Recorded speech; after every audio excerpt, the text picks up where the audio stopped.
Halo semuanya, kita lanjutkan The Manipulated Part 2. Kisah Bak Taejung yang membalas sakit dan dendam setelah dipenjara seumur hidup.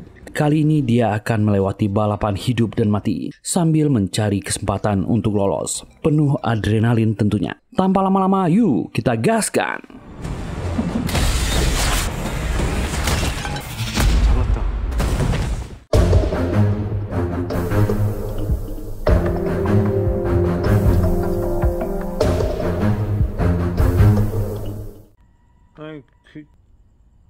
Dan kita balik ke 5 tahun yang lalu. Di sebuah kamar apartemen, keadaan di sana sangat berantakan dan ada warna merah di mana-mana. Pria ini adalah Baek Do-kyung, seorang putra tunggal anggota Dewan Pusat di Seoul. Dia menelpon ayahnya dan mengatakan dia tak mabuk, tapi gadis yang bersamanya tak bangun lagi. Dia tak bernafas. Do-kyung memohon ke ayahnya, tolong dia takut sekarang. Sementara itu, bersamaan di sebuah hotel mewah sedang ada sebuah acara. Data Center Project 2020. 3 petinggi dari perusahaan berbeda sedang mengambil minuman. Host mengumumkan, acara akan dimulai, silahkan masuk. Mereka membicarakan sebuah perusahaan investasi tak jelas yang memenangkan tender proyek sistem keamanan data Korea. Dan kebetulan Johan ada di sana, mendengar pembicaraan orang-orang ini. Johan pun duduk di meja mereka. Tanpa diminta, dia memberikan pandangannya. Perusahaan itu sudah terbukti soal keamanan data. Tapi mereka tak sopan soal mengatakan mengacau di acara ini. Johan menyebut perusahaan itu memiliki banyak uang. Bisnis utama mereka adalah solusi keamanan data. Mereka punya server data di daerah kutub yang sangat aman. Mereka menang sah tender ini. Para petinggi ini menuduh Johan adalah karyawan perusahaan investasi yang menang tender dan mentertawakannya. Johan menjawab dia bukan karyawan, dia adalah CIO-nya. Bertepatan dengan host yang memanggil dan memintanya ke depan, CEO dari GA Investment Group, An Johan. Sebelum pergi, dia masih sempat mengejek ketiga petinggi perusahaan ini. Ketiga orang ini marah dan salah satunya menunjuk. Johan jadi punya ide. Dia naik panggung dan memberikan sambutan.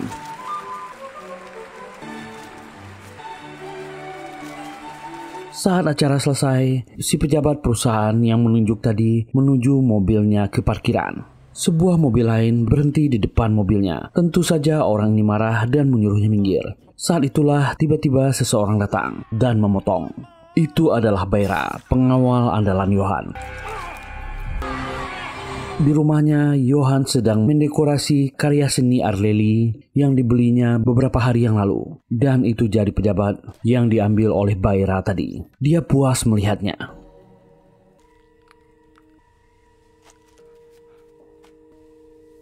Kepala pelayan Oh datang membawakan minuman, mengucapkan selamat atas karya seninya. 찾았어. 찾고 있었는데 아름다움만 남는. 축하드립니다. Dan Johan mendapat telepon. Itu anggota Dewan Baek. Dewan Baek menjelaskan masalah apa yang terjadi pada putranya. Johan mengatakan dia bisa mengaturnya. Bayarannya adalah sebuah karya seni yang akan dia pilih. Dewan Baek pun setuju. Johan meminta Dewan Baek menyuruh putranya menaruh wanita itu di bak yang berisi air hangat. Setelah ini selesai, dia akan mengabari. Johan masuk ke ruangan rahasianya, ruang kontrol, ruang kendali, dan ruang media. Mengatur dan melihat ribuan CCTV yang ada di Seoul. Sebuah mobil sampai. Orang-orang di dalamnya segera mengeluarkan alat. Mereka masuk ke sebuah apartemen.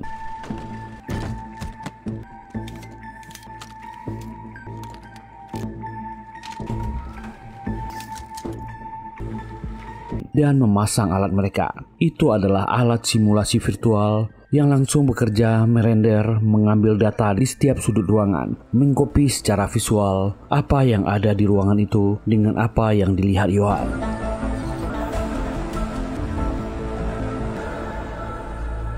Johan pun menyaksikan apa yang terjadi ketika Do-kyung diminta ayahnya menaruh gadis itu di bak air mandi hangat.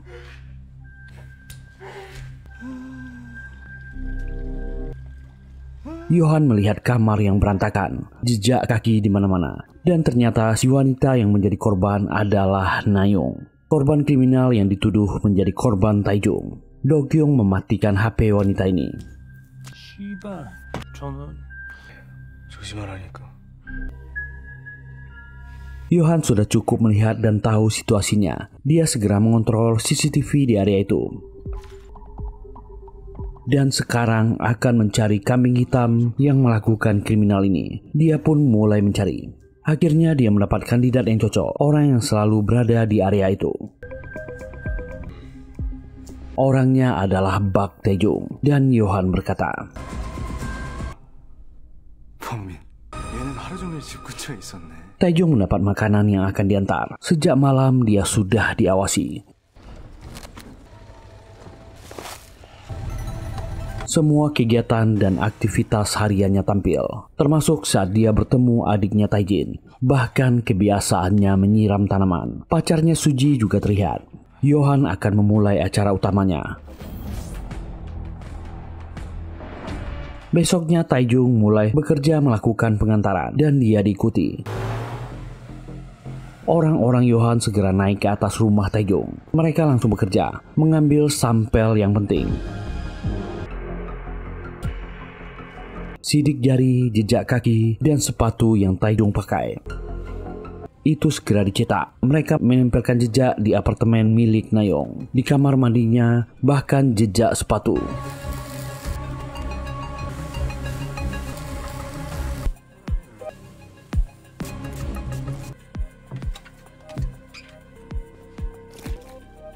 Dan malamnya saat teman-temannya pulang dan Taejong bersama Suji, Yohan jadi punya ide baru. 꺼져라. 오늘 저 집에서 나오는. Ketika Taejong membuang sampah dari rumahnya, termasuk sisa-sisa alat kontrasepsi di bawah. Sampah itu segera diamankan, sampel diambil dan dikerjakan Baira. Itulah sebabnya cairan itu ada di tubuh pelaku. Bahkan gelang perak kecilnya, tapi besoknya gelang itu hilang. Yohan memerintahkan orangnya mencarikan gelang yang mirip dan letakkan di TKP. Itulah sebabnya Suji mengamuk dan yakin Taejong pelakunya karena gelangnya hilang. Dan yang menghabisi Taejin adiknya adalah Baira. Semua bukti, semua kejadian, semua skenario yang memberatkan Taejong naskahnya ditulis oleh Yohan. Itulah sebabnya dia tertangkap tanpa bisa mengelak lagi. Besoknya Yohan menelpon anggota Dewan Baek. Masalah anaknya sudah beres. Suruh dia jalan-jalan ke luar negeri.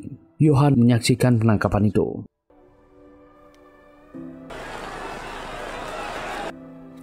Kembali ke masa sekarang. Inilah yang terjadi waktu malam para napi dipindahkan. Yohan datang ke pabrik tua itu.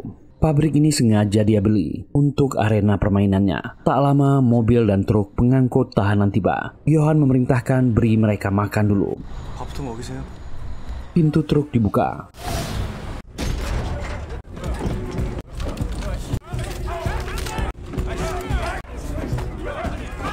Borgol dibuka, para tahanan didorong, ditendang dan digiring masuk ke sebuah ruangan. Tempat itu dijaga ketat oleh tentara bayaran bermasker.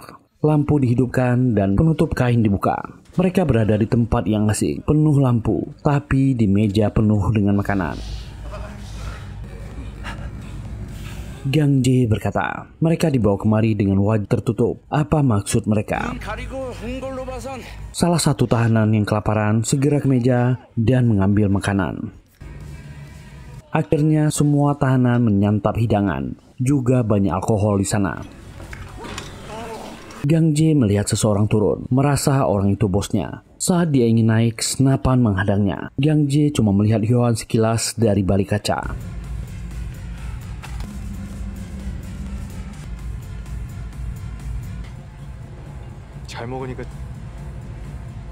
Setelah makan, mereka diantar ke kamar masing-masing. Dan Taejong mendapatkan nomor 9.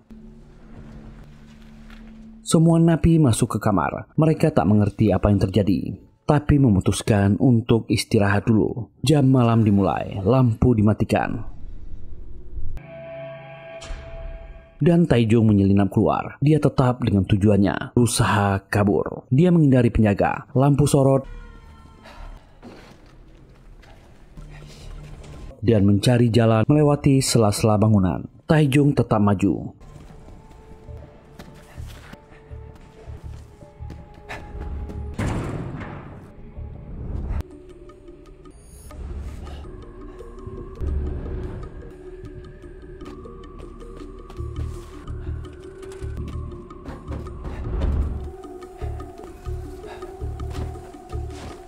Menyelinap dan turun dari jendela.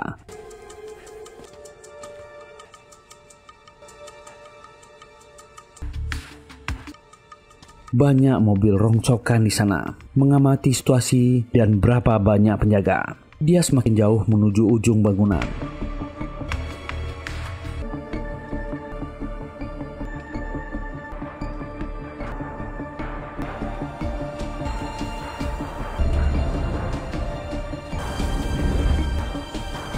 Dan akhirnya tembakan terdengar. Sinar infra sudah di badannya. Dia menjadi target. Taejong menyerah. Sebuah mobil jenis jeep datang. Jendelanya terbuka. Itu Johan. Dia menyapanya, menyebut nomor tahanan Taejong. Memintanya mendekat. Johan meminta Taejong jangan kabur. Dia sudah susah payah membawanya ke sini. Memintanya masuk ke mobil, dia akan mengantar ke biliknya. Tapi Taejong menolak dan pergi. Johan mengikutinya dengan mobil. Dia memuji Taejong yang mencoba kabur. Dia kreatif. Taejong bertanya, apa dia yang membawa mereka ke sini? Johan membenarkannya. Dia akan tahu besok acaranya seperti apa. Dan dia sudah menyiapkan hadiah istimewa untuk yang menang. Johan merasa pernah melihat Taejong, tapi dia lupa. Dan orang ini pun pergi.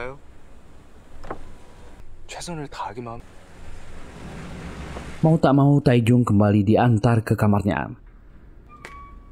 Sementara Jiong belum tidur, dia menyapa Johan. Jiong menyangkanya kabur. Jiong sekarang di pihaknya. Dia memutuskan setelah melihat Taejong bertarung dengan bosnya. Dia sekarang adalah adiknya. Taejong memarahinya. Jiong memohon, ingin menunjukkan sesuatu padanya. Ikutlah sebentar. Ternyata Jiong membawanya ke ruangan makan lagi. Dae-su dan anak buahnya sudah berkumpul. Jiong langsung tak sopan padanya. Taejong akan pergi. Jiong pun segera mengejarnya. Memohon kali ini saja, dia bisa mati. Dan Taejong terpaksa duduk. Ternyata Dae-su masih dendam padanya. Luka di telinganya masih sakit. Anak buah Dae-su bersiap. Taejong mengejeknya. Bagaimana dengan lukanya? Itu membuat Dae-su emosi. Dan Taejong terpaksa memecahkan botol ingin melawan. Dia segera menyendera Jiong. Tembakan para tentara menghentikan mereka. Dae-su berkata ini bukan hari yang tepat.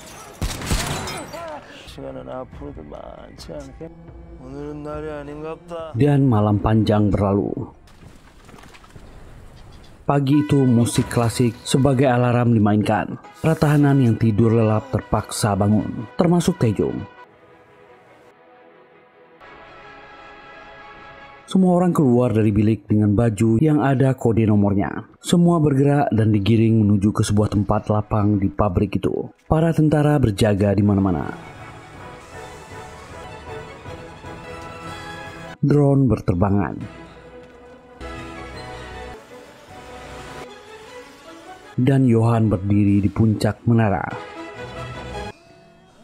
Dia bicara dengan pengeras suara. Apa mereka tidur nyenyak?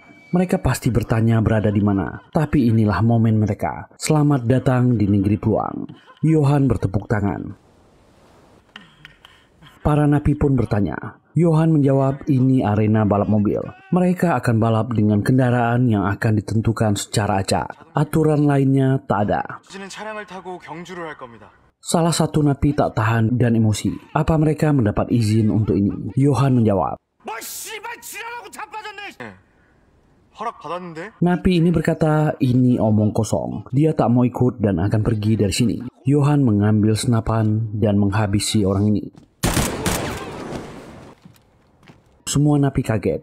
Ini sungguh berbahaya. Johan tertawa. Mayat dibawa pergi. Johan berkata, apa ada yang bertanya lagi? Tentu saja semuanya ketakutan.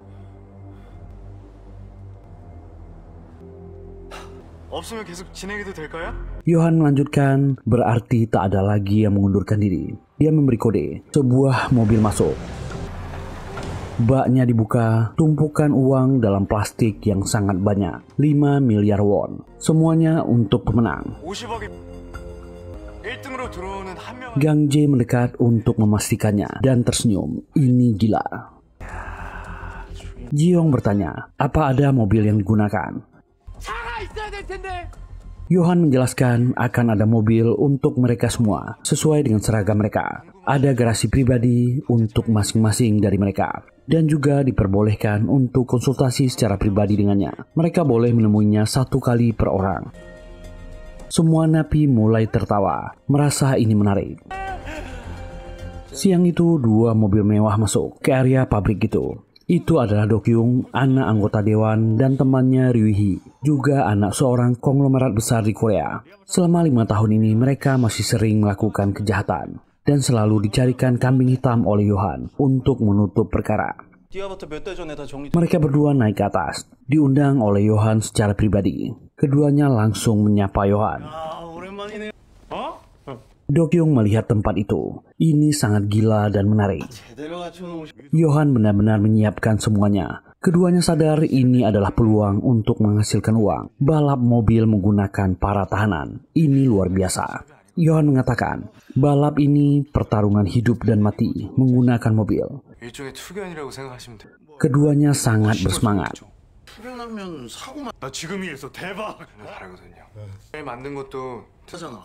그러니까 개미친 새끼야. Para napi dibawa ke gerasi masing-masing untuk ditunjukkan mobil mereka. Jiyoung masuk ke gerasi nomor 10 dan itu mobil sport. Dia sangat senang. Tapi tak semua orang mendapatkan mobil yang sama. Ada yang biasa saja dan ada yang standar. Taejong merasa mobilnya lumayan. Dia segera mengeceknya. 뭐 좋은 차를 받지 못한 걸 받을 거예요. Gang Jae dan anak buahnya segera bekerja memodifikasi mobil itu. 알걸요? 규칙이 없는 게 재밌을 것 같지 않아? 그렇죠. Jiyoung berteriak kegirangan karena mobilnya bagus. Dan Deoksu memperhatikan Taejong. Mobil apa yang bajingan itu dapat? Yohan menjelaskan mereka semua akan menjadi anggota VIP awal. Mereka juga akan mengajak para klien untuk bertaruh dengan sistem taruhan terpercaya. Dan didistribusikan di situs gelap. Begitu formatnya berjalan, mereka akan menyelenggarakannya di negara lain. Dokyung sangat senang. Banyak tahanan di seluruh dunia. Dia penasaran apa benar Yohan akan memberikan hadiahnya. 진짜 그 돈을 다 줄 거야? Yohan menjawab tentu saja, dia sudah berjanji. Tapi jika mereka bisa lolos dari sini, keduanya mentertawakan kelicikan Yohan. Taejong pun mengetes mobilnya.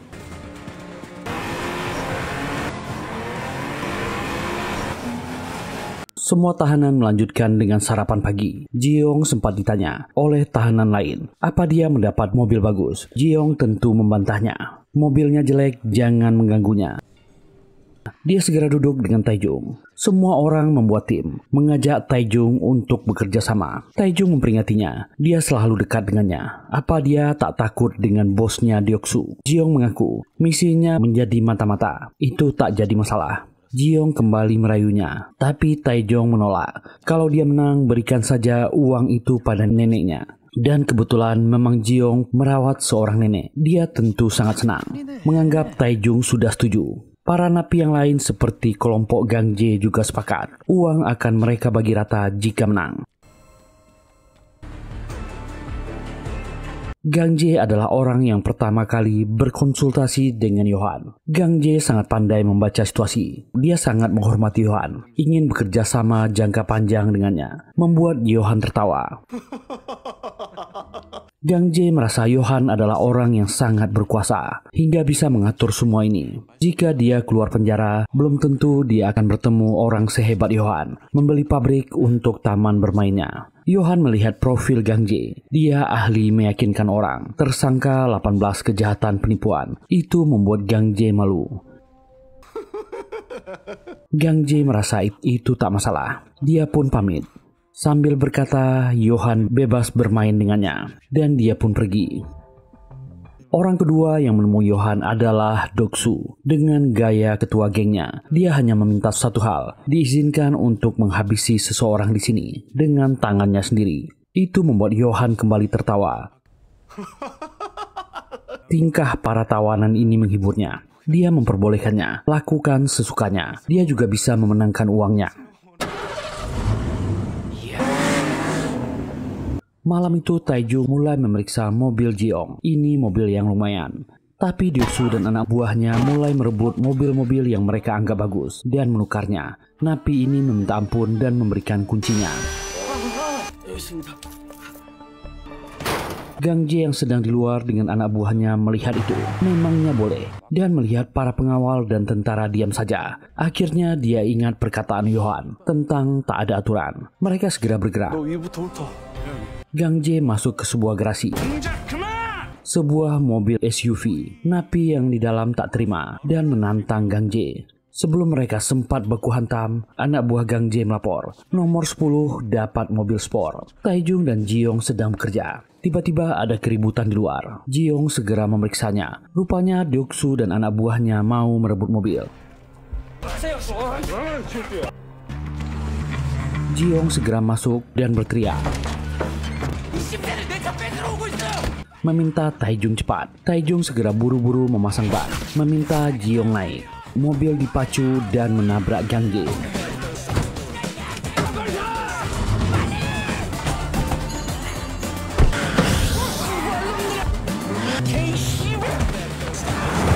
Tentu saja orang-orang ini mengejar. Deoksu juga melihat Taejung dan Jiong yang berlalu dengan mobil bagus.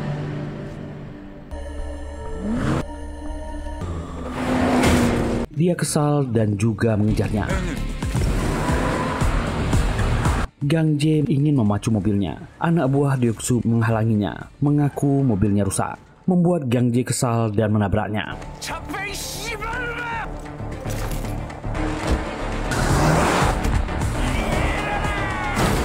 Para tentara bayaran melapor pada Yohan. Yohan dan Dokyung melihat keributan itu.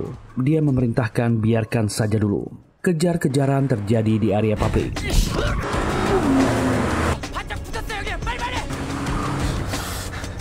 Deoksu tak melepaskan buruannya.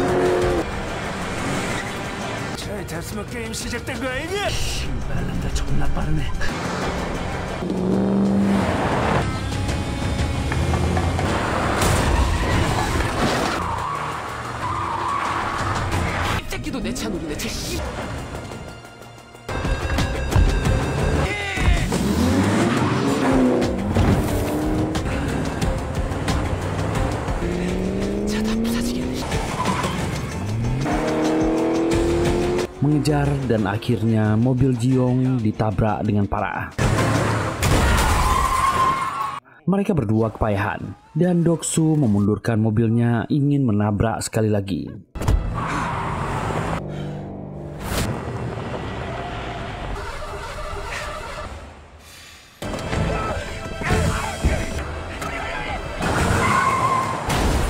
Mobil Gang Jae tak sengaja menghalangi, membuat Deoksu sangat kesal. Mereka akan keluar dari mobil, tapi tentara mulai menembak. Ini harus dihentikan. Dokyung memuji Yohan, ini sangat seru. Yohan memberi perintah, mereka tak boleh terluka karena ini belum acara utama. Mobil Jiong jadi mogok dan hancur. Dia mendorongnya. Gang Jae mengejek mereka berdua. Setelah didorong sekuat tenaga, akhirnya mobil itu hidup. Jiong sangat gembira.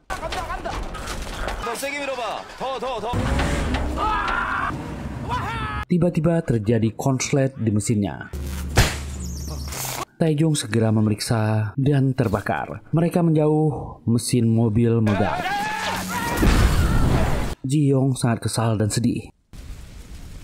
Dan Taejung tak sengaja melihat sesuatu. Ada jalan menanjak menuju arah atas di sisi yang gelap.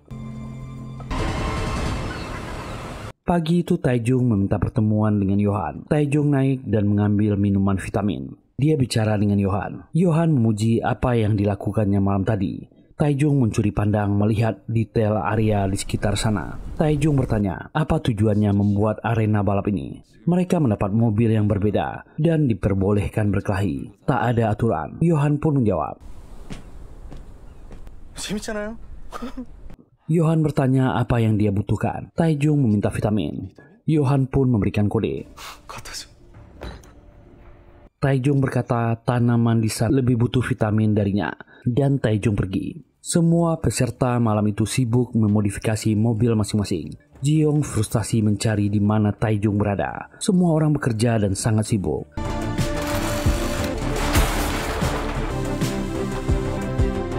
Akhirnya pagi baru pun datang. Sebelum dimulai, semua orang boleh sarapan pagi. Gang Jae memperhatikan semua lawan-lawannya, meminta anak buahnya menahan Taejung. Bajingan itu berbahaya, dia gigih sekali. Dan Gang Jae mendapat telepon dari seseorang. Dia keluar dan melihat ke menara. Itu dari Johan. Johan setuju bekerja sama dengannya. Gang Jae tentu senang. Dan Johan menyiapkan kado untuknya di mobil belakang. Dia ingin Gang Jae membuat balapan ini seru dan menarik. Inilah arena balapan.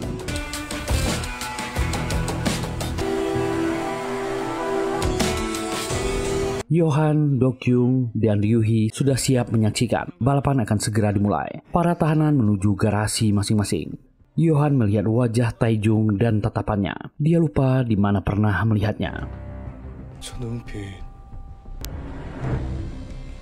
Dan hari pertandingan tiba. Taejung menuju mobilnya. Inilah hari penentuan.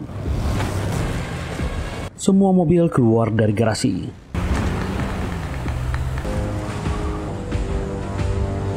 Berbaris di garis start sesuai nomornya. Gang Jae melihat mobil Taejung. Orang itu adalah lawan yang susah, tapi dia akan tamat hari ini.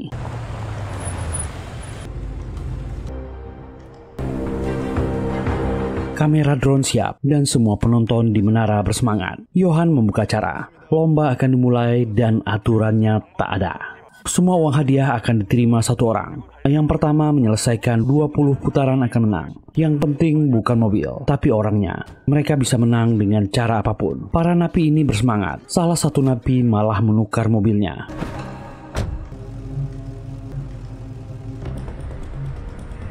Dongjae memberi instruksi ke anak buahnya. Target mereka adalah Taejung. Dan itu akan dimulai. Dokyung akan bertaruh untuk nomor 9 dan Ryuhee nomor 6.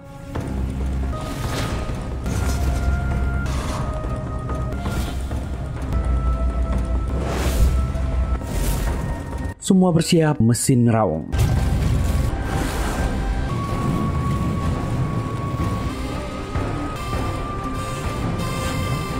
Lampu pit mulai dinyalakan dan dimulai.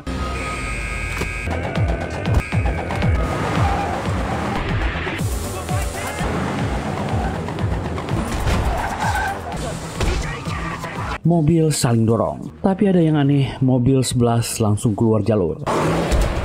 Johan memerintahkan anak buahnya memakai drone mengikuti mobil itu. Mobil 2 menyalakan turbonya. Tak bertahan lama, mesin terbakar, rem blong, dan mobilnya meledak.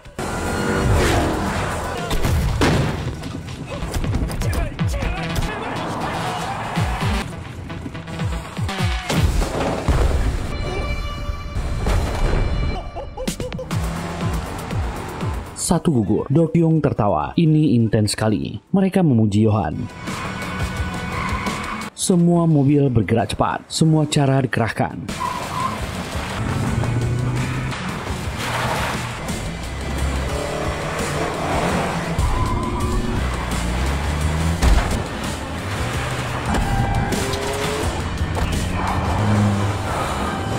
Johan kembali mengingat di mana dia melihat Taejung. Johan ingat sesuatu saat Taejung bilang tanamannya butuh vitamin. Dan itu adalah kurir waktu itu. Dia mengingatnya, tak menyangka orang ini masih selamat.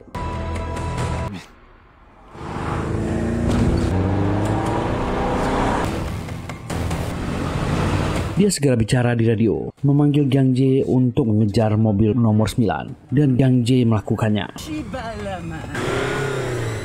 Para napi melaju sambil menabrakkan mobil.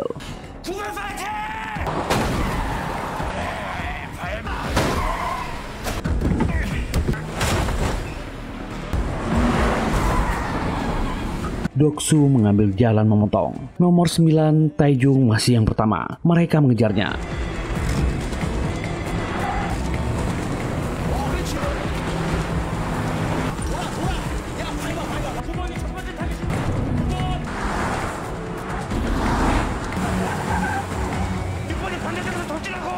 Doksu muncul dan akan menabraknya.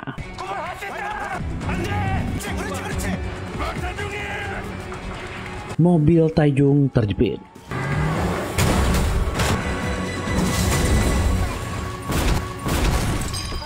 Dokyung kesal jagoannya kalah. Drone datang mengecek. Doksu keluar dari mobil dan mengambil pisau. 3 orang ini tertawa dan itu semakin seru.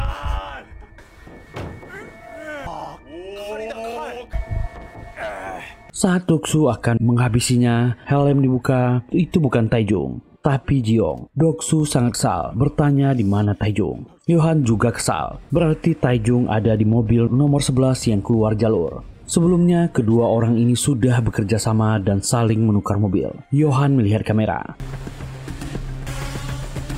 Mereka menemukan mobilnya, tapi kosong, tak ada isinya. Drone mencari. Tiba-tiba sebuah motor trail menabraknya.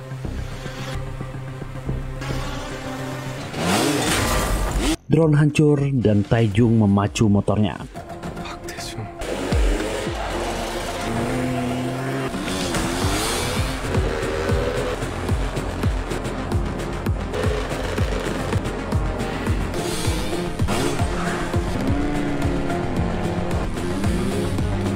Jiong dihajar dan Taejung sampai di sana. Jongjae juga sudah sampai. Doksu sangat kesal.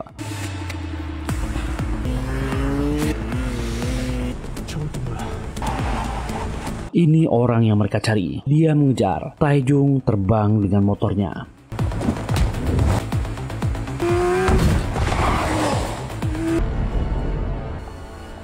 Doksu sangat geram melihat Taejung kembali lolos. Yohan sangat kesal meminta anggotanya mengikuti motor itu. Doksu dan Gangjae segera mengejar dengan mobil.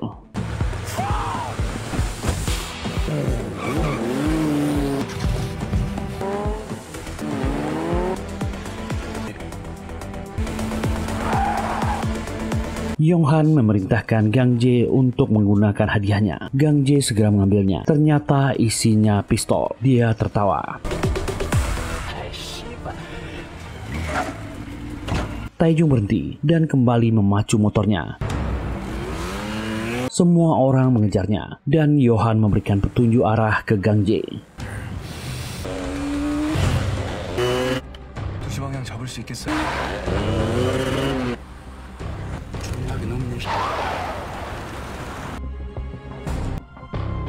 Taejung berhenti lalu mengikat tabung gas ke motornya dan mulai memacunya.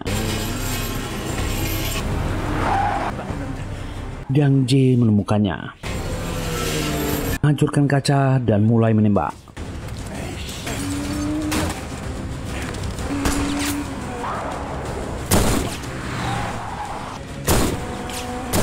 Dokyung bersemangat melihat baku tembak di Korea. Tembakan Gangjae meleset dan mobilnya terkena tabung gas. Berputar gila dan jatuh.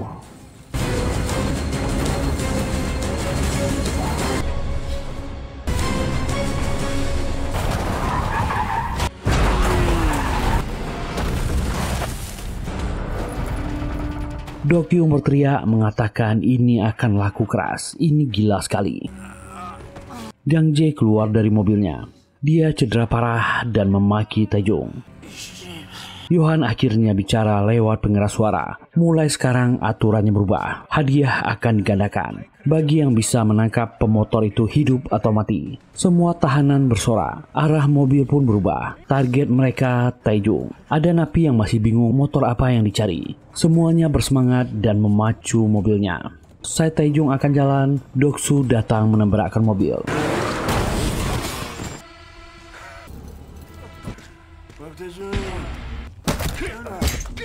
Dia menghajar Taejung.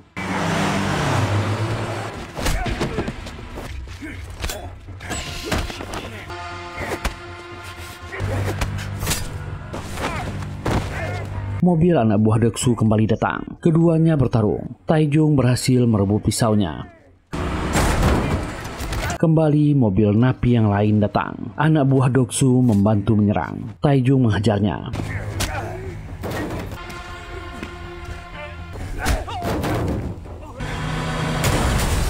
Semua mobil menargetkan Taejung ke area itu. Dengan susah payah, Taejung bangkit dan bertarung, membuat Doksu pingsan. Dia pun mengamati sekeliling. Johan kesal para napi kembali gagal.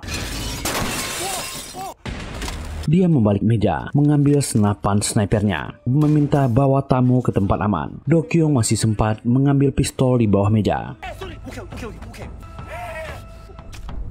Johan bersiap dengan snipernya, lalu membidik. Anak buah Doksu menyerang Taejung. Johan yang kesal menembak. Orang ini menghalangi. Taejung kembali ditargetkan. Taejung melihat siapa pelakunya dan buru-buru sembunyi. Johan sangat bersemangat, lalu menembak kembali.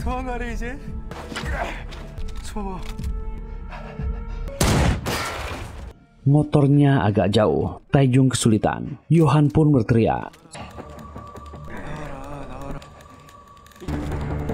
Saat Johan mengisi peluru, Taejung segera ke motornya dan dia berhasil kabur. Johan membidik. Taejung memacu, mencari jalan keluar.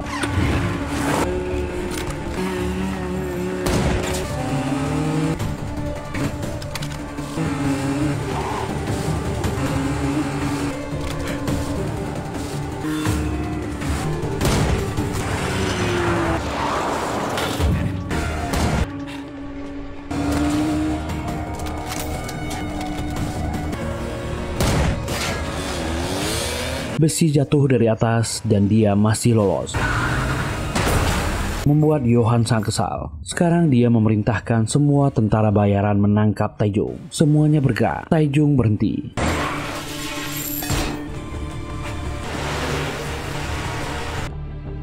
Sebuah drone mengikutinya, dan Johan akhirnya sadar kenapa Taejung meminta bertemu dengannya. Dia hanya ingin melihat area ini dari atas, dan jalan menanjak menuju laut adalah tujuannya. Taejung melepaskan rantai gas, menghancurkan drone.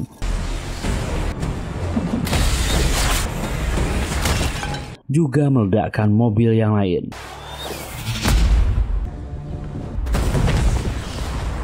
Itu seperti yang direncanakannya. Johan tak menyangkanya. Taejung memacu motornya masuk ke jalur mendaki.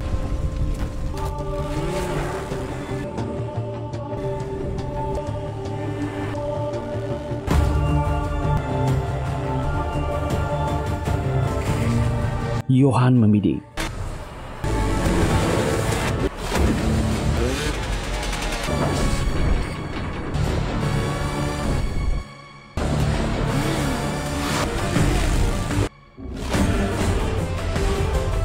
Motor Taejung terbang, dia melihat ke belakang.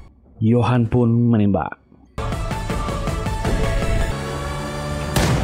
Akhirnya part 2 dari serial The Manipulated kedua selesai. Semua footage video dari episode 5 dan 6. Kita ketemu minggu depan untuk part 3-nya. Semoga terhibur. Terima kasih sudah meluangkan waktunya di channel ini. Kalau nggak keberatan, mohon dukungan teman-teman untuk kami. Silahkan tekan tombol like, subscribe, dan nyalakan loncengnya. Semoga kita semua diberi kesehatan dan rezeki yang lancar. Bye.